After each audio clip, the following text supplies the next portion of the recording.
الفجر تبدأ في حياتي أغنيات والسعادة تمتلكني مع شريكة الحياة. زوجتي يا نور عيني، انت في قلبي نبات، انت أحلامي الجديدة وانت أجمل ذكريات. بسم الله الرحمن الرحيم. الحمد لله رب العالمين والعاقبة للمتقين والصلاة والسلام على أشرف الأنبياء وسيد المرسلين. أما بعد، فأعوذ بالله من الشيطان الرجيم. ومن آياته أن خلق لكم من أنفسكم أزواجا لتسكنوا إليها وجعل بينكم مودة ورحمة إن في ذلك لآيات لقوم يتفكرون. بڑی دلچسپ حدیث ہے. نبی صلی اللہ علیہ وسلم اپنی بیوی کی بات بیٹھ کے سن رہے ہیں رات میں. لمبا واقعہ ہے. آپ صلی اللہ علیہ وسلم اس کی یہ بات سنتے ہیں اور آپ صلی اللہ علیہ وسلم کے بعد پھر اپنی آخری رائے بھی دیتے ہیں. اپنی رائے آخر میں آپ صلی اللہ علیہ وسلم اپنی رائے بھی پیش کرتے ہیں. اور حدیث کیا ہے؟ اس سے سیدہ عائشہ صدیقہ رضی اللہ تعالی عنہ کے علم کا بھی پتہ چلتا ہے. حدیث ہے حدیث ام ذر، بخاری مسلم کے اندر بھی موجود ہے اور دوسری کتابوں کے اندر بھی موجود ہے. اور اس کی شرح قاضی عیاض رحمہ اللہ نے مستقل کتاب بھی لکھی ہے. کئی اور علماء کرام نے بھی اس کے اوپر مستقل کتابیں لکھی ہیں. جاہلیت کے زمانے میں یمن میں یا مکہ میں قبیلہ خثم کی کچھ عورتیں وہ جمع ہوتی ہیں اور جمع ہو کر کے کیا کرتی ہیں؟ اپنے خامدوں کے بارے میں بات چیت کرتی ہیں. سیدہ عائشہ فرماتی ہیں جلس 11 امرأة فتعاهدنا وتعاقدنا. کہتی ہیں کہ 11 عورتیں بیٹھتی ہیں اور 11 عورتیں بیٹھ کے عقد و پیمان اور عہد و پیمان کرتی ہیں. اور کیا عہد و پیمان؟ اللہ یکتمن من اخبار ازواجہن شیئا، کہ اپنے خامدوں کی خبروں میں سے کوئی چیز بھی چھپائیں گی نہیں. اور باقی دوسری احادیث کے اندر آتے ہیں سچ ہی سچ بولیں گی، جھوٹ نہیں بولیں گی. لیکن طریقہ کار کیا ہے؟ طریقہ یہ ہے کہ بات کرنا ہے مختصر لفظ اور فصاحت و بلاغت کی اعلیٰ انداز میں بات کرنی ہے، لیکن اپنی مطلوب بھی واضح کرنا ہے. دیکھیے پہلی عورت کیا کہتی ہے؟ کہتی ہے زوجی لحم جمل غض. فرمایا میرا جو خاوند ہے وہ ایک لاغر اونٹ کا گوشت ہے.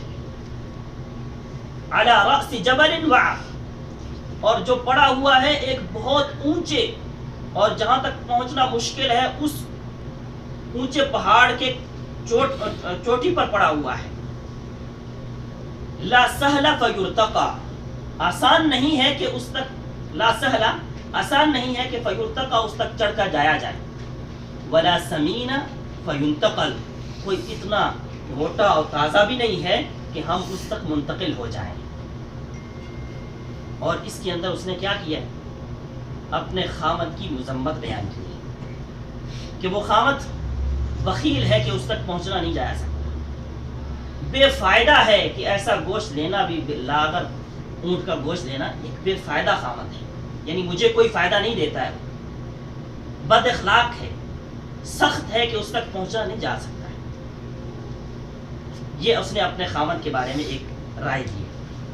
دوسری عورت کہتی ہے زوجی لا ابث خبرہ، میرا جو خامد ہے میں اس کی خبر کو پھیلانا نہیں چاہتی. انی اخاف الا ادرہ، میں ڈرتی ہوں کہ کہیں میں اس کو چھوڑ نہ بیٹھوں. ان اذکرہ اذکر عجرہ و بجرہ، اگر میں اس کا ذکر کروں تو اس کی پوشیدہ اور اس کی ظاہری ساری عیوب بیان کر ڈالوں گی. یعنی حقیقت میں وہ یہ کہنا چاہتی ہے کہ اس کے بارے میں مت پوچھیے.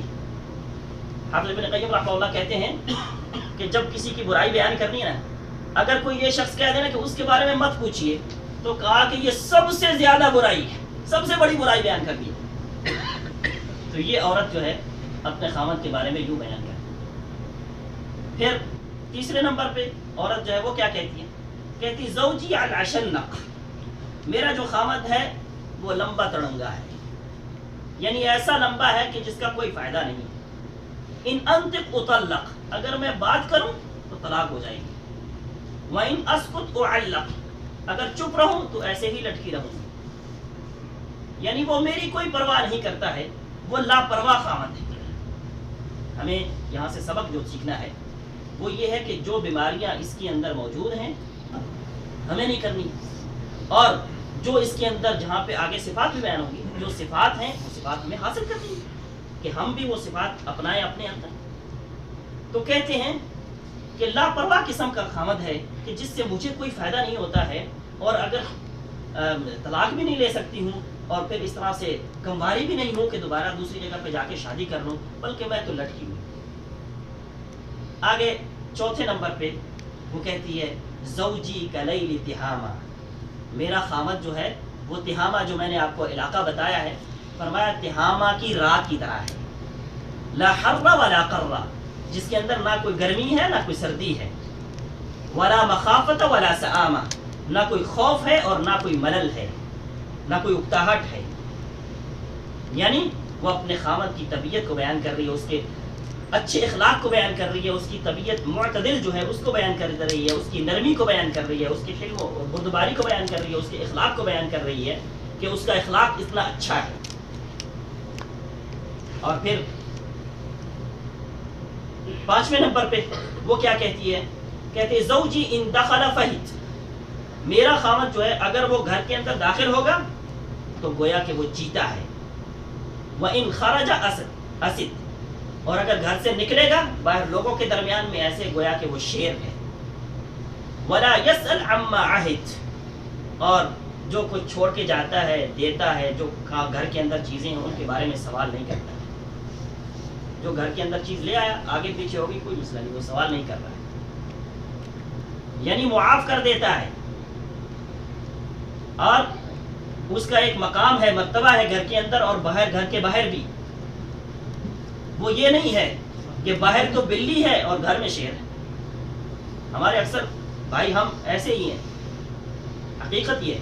لیکن کہا کہ یہ گھر کے اندر چیتا ہے اور باہر جو ہے وہ شیر ہے.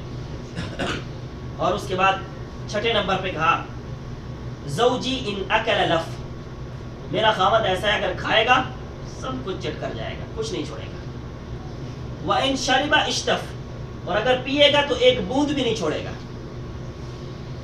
وَإِنِ اسْتَجَعَ الْتَفْ، اور اگر سوئے گا تو کپڑا سارا لپیٹ لے گا اپنے اوپر. وَلَا يُولِجُ الْكَفْ، اور ہاتھ میں ہاتھ بھی نہیں رکھتا ہے. لِيَعْلَمَ الْبَسْ، تاکہ اس کو پتہ چل جائے میرے حالات کا. یعنی وہ اپنے کھانے پینے کے اندر اور اپنے سونے کے اندر ان چیزوں کے اندر مگن ہے، اس کو میری کوئی پرواہ نہیں ہے. میرے پاس آ کے بیٹھے کہ میرے حالات بھی سنے کہ میری کیا مشکلات ہیں، کیا پریشانیاں ہیں، میرے کیا جذبات ہیں، میرے کیا خیالات ہیں. میرے پاس نہیں بیٹھتا ہے، یعنی بے پرواہ ہے. اور اسی طرح سے 7ویں نمبر پہ کہا زوجی غیایا، میرا جو خامد ہے وہ احمق ہے. عیایا جاہل ہے. طبقاء، جو احمقیت کی درجے ہیں وہ سارے کے سارے اس کے اندر جمع ہو چکے ہیں. یہ والا جو ہے نا اس کو ذرا غور سے سنیے، کیوں اتنی اس کی مذمت بیان کر رہی ہے. کہتی ہے کل داء لہ داء، ہر وہ بیماری جو مختلف لوگوں کے اندر ہے وہ ساری مختلف لوگوں والی بیماریاں ساری اس کے اندر جمع ہے. شجہ کی، شج کہتے ہیں سر کے اندر جو چوٹ لگتی ہے. سجہ کی اگر تمہیں وہ سر میں سر پھوڑے، او فلہ کی، فلہ کہتے ہیں جسم کے اندر جو چوٹ لگتی ہے، یا پھر تمہارے جسم کے اندر کوئی چوٹ مارے. او جمع کل لکی، یا دونوں چیزیں جمع کر دیں. ایک جگہ پہ ایک شیخ بیان کر رہے تھے، ساتھ میں ایک بندہ بیٹھا کہتا ہے یہ جو دونوں والی بات ہے یہ زیادہ احتیاط والی. تو میرے بھائی یہ وہ شخص ہے جو مار کٹائی کے ساتھ کام کرتا ہے. اور مار کٹائی کون کرتا ہے؟ جو اس نے بیان کیا ہے بڑا ہی اچھا بیان کیا ہے. جو جاہل ہے، جو عورتوں کی طبیعت کو نہیں جانتا ہے، وہ یہ کام کرتا ہے. جو احمق ہے، اس نے کہا احمق، جو احمق ہے وہ اصل میں یہ کام کرتا ہے. اور جو اپنی کسی طریقے سے کچھ کام نہیں کر سکتا ہے یا جس کے اندر کوئی ذہنی اور کسی طریقے سے گھر کو چلانے کی اس کے اندر صلاحیت نہیں ہے، وہ یہ کام کرتا ہے۔ عورتوں کو مارنا، دیوار کو مارنا۔ تو کہا کہ یہ جو شخص ہے جو میرا، یہ جاہل بھی ہے اور احمق بھی ہے، اور ساری بیماریاں اس کے اندر جمع ہو چکی ہیں کیونکہ یہ اپنی بیوی کو مارتا ہے اور اس قدر مارتا ہے۔ اس کے بعد 8ویں نمبر پہ کہتی ہیں زوجی المس مس اغنب، اگر وہ چھوتا ہے تو اس کا چھونا ایسے ہے جیسے کہ خرگوش کا چھونا ہے، یعنی نرم و ملائم، یعنی اس کی طبیعت بڑی نرم و ملائم ہے۔ الریح ریح زرنب، اور اس کی خوشبو وہ کستوری اور زعفران جیسی خوشبو ہے، یعنی وہ خوشبو کا اہتمام کرتا ہے۔ ہمارے نبی صلی اللہ علیہ وسلم فرماتے ہیں، نبی صلی اللہ علیہ وسلم کے سامنے ایک عورت آئی حضرت عائشہ کے پاس، خویلد ان کا نام ہے، وہ آئی ہے تو اس کی حالت کوئی اچھی نہیں تھی۔ نبی صلی اللہ علیہ وسلم نے حضرت عائشہ سے بات کی، خود نہیں بات کی، عائشہ سے بات کی کہ یہ عورت کی یہ حالت کیوں ہے؟ پتہ چلا، انہوں نے کہا کہ تمہارا بھائی جو ہے، حضرت عائشہ کو کہا کہ تمہارا بھائی جو ہے بڑا نیک آدمی ہے، تو بتایا کہ تمہارا بھائی جو ہے وہ رات کو قیام اللیل کرتا ہے اور دن کو روزے رکھتا ہے، اور وہ ساری صورتحال اس کی نیکی کی اور اس کی اچھائی کی بیان کی۔ ہم میں سے ہر شخص ایسا ہے، کسی ایک معاملے میں اچھا ہے اور کسی ایک معاملے میں اس کا مسئلہ ہے، ہر ایک کوئی شخص کامل نہیں، اس کے اندر کوتاہیاں موجود ہیں۔ تو نبی صلی اللہ علیہ وسلم نے پھر اس شخص کو بلایا، عثمان بن مظعون رضی اللہ تعالیٰ عنہ۔ آپ صلی اللہ علیہ وسلم نے فرمایا تو میری سنت سے رغبتی اختیار کرے، بے رغبتی اختیار کرے، میری سنت سے دور بھاگ رہا ہے؟ کہا کہ یا رسول اللہ میں تو چاہتا ہوں کہ آپ کی سنت پہ عمل کروں۔ کہا تو میں سوتا بھی ہوں، میں روزے بھی رکھتا ہوں، میں افطار بھی کرتا ہوں، میں اپنی بیوی کے حقوق بھی ادا کرتا ہوں، اور پھر فرمایا وَإِنَّ لِجَسَدِكَ عَلَيْكَ حَقًّا وَإِنَّ لِزَوْجِكَ عَلَيْكَ حَقًّا وَإِنَّ لِزَوْجِكَ عَلَيْكَ حَقًّا۔ فرمایا تمہارے اوپر تمہاری بیوی کا حق ہے، تمہارے اپنے جسم کا حق ہے، اور تمہارے مہمان کا بھی حق ہے۔ صرف عبادات کے اندر لگے رہنا نہیں ہے، بلکہ یہ کام بھی اصل میں ہے جو کرنے والے ہیں۔ حضرت ابن عباس رضی اللہ تعالیٰ عنہ کیا فرماتے ہیں؟ ابن عباس رضی اللہ تعالیٰ عنہ فرماتے ہیں کہ یہ جو آیت ہے کہ ان کے لیے بھی وہی ہے جو ہمارے لیے ہے، ہمارے اوپر جو ان کے اوپر ہے وہ ہمارے اوپر ہے۔ کہا کہ میں چاہتا ہوں میری بیوی میرے لیے خوبصورت بنے، تو کہتا ہے میں بھی، کہتے ہیں کہ میں بھی خوبصورت بنتا ہوں کہ میں بھی اپنی بیوی کے لیے خوبصورت بنوں، کیونکہ اللہ نے قرآن میں کہا ہے جو ان کے لیے وہی میرے لیے بھی ہے، لہذا دونوں ایک دوسرے کو اچھا دیکھنا چاہتے ہیں۔ لہذا میرے بھائی، اس حدیث سے ہمیں یہ پتہ چلتا ہے کہ اس عورت نے صفت بیان کی ہے کہ میرے خامد جو ہے اس سے خوشبو آتی ہے۔ اور پھر 9ویں نمبر پہ وہ کہتی ہے زوجی رفیع العماد، میرا جو خامد ہے وہ اونچے گھر کا ہے، یعنی اس کا گھر بہت اونچا ہے۔ طویل النجاتی، قد آور ہے، بہادر ہے، اور فرمایا عظیم الرمادی، اس کے پاس راکھ بہت زیادہ ہوتی ہے، یعنی مہمان اس کے بہت زیادہ آتے ہیں، صدقہ و خیرات کرنے والا ہے بہت زیادہ۔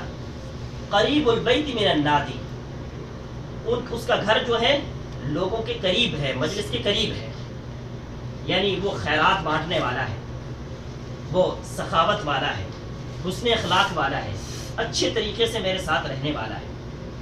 اور 10ویں نمبر والی کہتی ہے کہ زوجی مالکن، میرا خامد جو ہے وہ مالک ہے۔ وما مالکن، مالک کے کیا کہنے ہیں؟ مالکن خیر من ذالک، یہ جتنے پیچھے گزر گئے ہیں ان سب سے بہتر ہے۔ لہو ابل کثیرات المبارک، اس کے اونٹ ہیں جن کے بیٹھنے کی جگہ بہت زیادہ ہے، اور قلیلات المسارح، اور اس کے چراگاہ جو ہیں وہ بہت کم ہیں، یعنی چراگاہ کے لیے بہت کم جاتے ہیں، وہ ادھر ہی رہتے ہیں۔ ادھر کیوں رہتے ہیں؟ اذا سمعنا صوت المزہری، کہ جب وہ آواز سن لیتے ہیں کسی مہمان کے آنے کی، ایقن انہن ہوالک، وہ جان لیتے ہیں اونٹ کہ اب ہم ہلاک ہونے والے ہیں، کہ جب مہمان آتے ہیں تو وہ اونٹ ذبح کرتے ہیں، تو لہٰذا وہ بہت زیادہ اونٹوں کو ذبح کرنے والے، مہمان نوازی کرنے والے اور سخی اور مالدار ہیں، اچھا شخص، یہ خوبیاں بیان کی گئی۔ اور آخری عورت جو 11ویں نمبر پہ ہے، یہ سب سے بہترین ہے، اور یہی اصل اس حدیث کا نچوڑ ہے۔ اس کے اندر کیا ہے؟ کہتے ہیں زوجی ابو زرع، میرا خاوند جو ہے وہ ابو زرع ہے۔ فما ابو زرع، ابو زرع کے کیا کہنے ہیں؟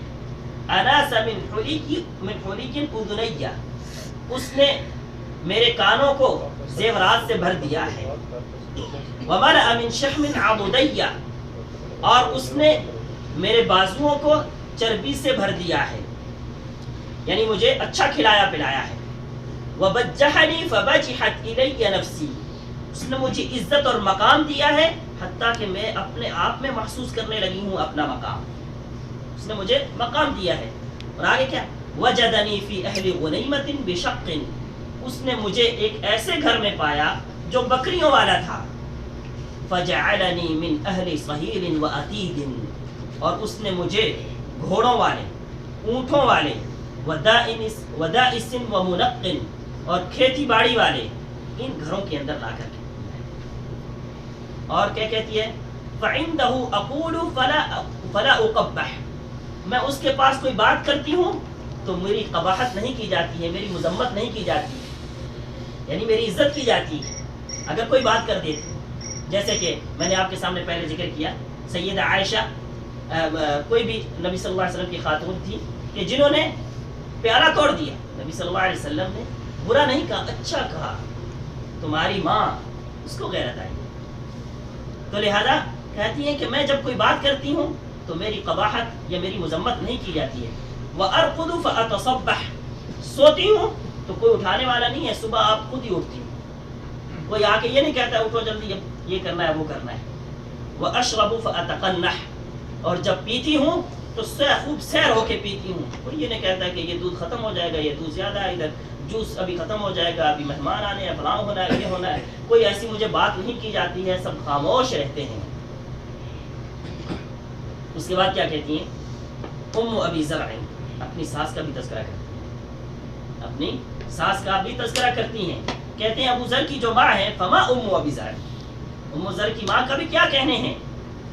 حکومها رداح، اس کے برتن جو ہیں بڑے بڑے ہیں، یعنی جن کے اندر وہ سامان رکھتی ہے وہ بڑے بڑے ہیں، اس کا سامان بہت زیادہ ہے۔ وبیتها فساح، اور اس کا گھر جو ہے بہت کھلا ہے، بڑا ہے، یعنی خوشگوار زندگی بسر کر رہی ہے۔ ابن ابی زرع، فما ابن ابی زرع، اور ابن ابو ذر کے بیٹے کا کیا کہنے ہیں؟ کہا مسجعه کمثل شطبہ، اس کی جو سونے کی جگہ ہے وہ بہت تھوڑی سی ہے۔ وَيُشْبِعُ ذِرَاعُ الْجَفْرَةِ، اور بکری کے چھوٹے سے ذراع، یہ جو بازو ہے وہ اس کو سیر کر دیتا ہے۔ یعنی کیا مطلب ہے؟ یعنی وہ کھانا کم کھاتا ہے، جگہ تھوڑی ہے یعنی کم سوتا ہے، جگہ تھوڑی ہے یعنی مطلب یہ کہ گھر کے اندر سے اس نے جگہ تھوڑی اپنے ہاں لی ہوئی ہے۔ اور پھر اس سے محدثین نے لکھا ہے کہ اس سے مراد یہ بھی ہے کہ وہ میرے لیے کوئی بوجھ نہیں ہے، یعنی ابو ذر کا وہ بیٹا جو ان کے اس سے نہیں دوسری ماں سے تھا، تو کہا کہ وہ ابو ذر کا بیٹا میرے لیے کوئی بوجھ نہیں ہے۔ بنت ابی زرع، فما بنت ابی زرع، ابو ذر کی جو بیٹی ہے وہ کیسی بیٹی ہے؟ طوع ابیہا و طوع امیہا، وہ اپنے باپ کی فرمانبردار ہے، اپنی ماں کی بھی فرمانبردار ہے۔ وملء کسائیہا، کپڑے اس کے بڑے بڑے ہیں، زیادہ ہیں، بڑے بڑے ہیں، یعنی اچھے کپڑے ہیں اور بڑے ہیں۔ وغیر جاوتہا، اور اپنی سوکن جو ہے اس کے لیے وہ ایک بہت بڑے غصے کی علامت ہے، کہ یعنی خوبصورت ہے اور اچھی عورت ہے، اور اپنی جو سوکن ہے اس کے لیے غصے کی علامت ہے۔ جاریت ابی زرع، پھر وہ ابو ذر کی جو لونڈی ہے اس کے بارے میں بات کرتی ہے، جو نوکرانی ہے۔ کہا فما جاریت ابی زرع، ابو ذر کی جاریہ کی بھی کیا کہنے ہیں؟ لا تبث حدیثنا تبثیثا، وہ ہماری بات کو آگے پھیلاتی نہیں ہے۔ ولا تنقث میرتنا تنقیثا، اور نہ ہی ہمارا کھانا جو ہے وہ خراب کرتی ہے، ادھر ادھر دیتی ہے۔ ولا تملأ بیتنا تعشیشا، اور ہمارے گھر کو کوئی خراب بھی نہیں کرتی، ہمارے گھر کو صاف ستھرا رکھتی ہے، اس کے اندر گندگی بھی نہیں پھیلنے دیتی۔ اور اس کے بعد وہ کہتی ہیں خرج ابو زرع، ابو زر ایک دن نکلا، والاوتاب تمخر، اس کا ترجمہ پھر کسی مجلس میں کریں گے، ابھی مناسب نہیں ہے۔ کہتے ہیں امرأۃ فلقی امرأۃ معها ولدان لها كالفهدين، اس کے پاس ایک عورت کو ملا وہاں، اور جس کے پاس 2 اس کے بچے تھے، اور وہ اس کے ساتھ کھیل رہے تھے، یلعبان من تحت صخرها برمانتین فطلقنی ونکحها، کہا اس کو دیکھنے کے بعد، یہ ایک عورتوں کا طریقہ ہے، عورت بیان کر رہی ہے، کہا کہ اس کو دیکھنے کے پاس یہ معلوم نہیں ہے کہ وہ اس طریقے سے اس نے طلاق دی، کہا کہ اس کے بعد اس نے مجھے طلاق دے دی، اور طلاق دینے کے بعد اس سے اس نے نکاح کر دیا، فنکحت بعده رجلا سریا، اس کے بعد میں نے بھی ایک اور آدمی سے شادی کر لی۔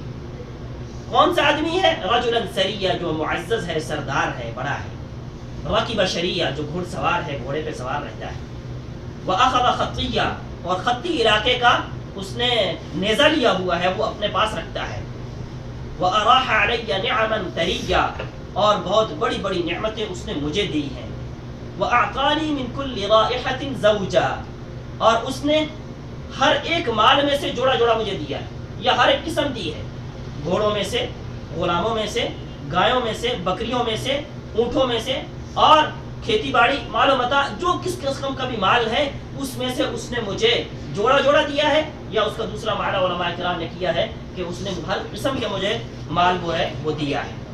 آگے کیا کہتی ہیں؟ یہ مال دینے کے بعد اس نے کیا کہا؟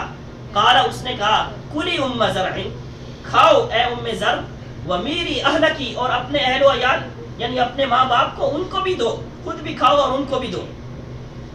آگے ام زرع جو ہے آخر بات جو ہے خلاصہ کر رہا ہے، ام زر یہاں پہ خلاصہ دیتی ہیں اپنی ساری بات کا، کہتی ہیں فلو جمعت کل شیء اعطانیہ، جو اس نے مجھے سارا کچھ دیا اس نے، اور اگر میں اس سارے کو جمع کر لوں، ما بلغ اسقى آنیت ابی زرع، ابو زر کے گھر کا چھوٹا سا برتن بھی نہیں بھرے گا۔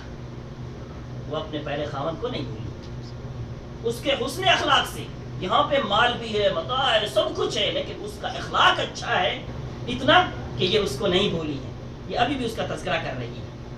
اس کے بعد یہ 11 عورتیں تھیں، 12ویں نمبر پہ میری اور آپ کی ماں سیدہ عائشہ ہے۔ سیدہ عائشہ فرماتی ہیں قال علی رسول اللہ صلی اللہ علیہ وسلم، مجھے رسول اللہ صلی اللہ علیہ وسلم نے کہا کنت لکی کابی زرع لام زرع، میں تمہارے لیے ایسے ہوں جیسے ابو زر ام زر کے لیے تھا، ابو ذر جیسے ام ذر کے لیے تھا میں ویسے ہوں۔ دوسری نسائی کی روایت میں آتا ہے وَلَكِنَّنِي لَا أُطَلِّقُكِ، لیکن میں تمہیں طلاق نہیں دوں گا، میں تمہارے ساتھ ویسے ہی ہوں لیکن میں تمہیں طلاق نہیں دوں گا۔ میرے بھائی، یہ ایک چند باتیں تھیں جس کے اندر سے ہمیں بہت زیادہ سبق ملتے ہیں، اور ہمیں یہ سبق حاصل کرنے چاہیے۔ اللہ رب العزت سے دعا ہے کہ اللہ رب العزت ہمارے گھروں کو خوشگوار بنائے، اللہ رب العزت ہمیں بھی اور ہماری بیویوں کو بھی حق سمجھنے کی توفیق عطا فرمائے، اور ہمارا پیار و محبت اور الفت و مودت اس دنیا کے اندر بانٹنے کو اللہ رب العزت ہمیں اس کا سبب بنائے۔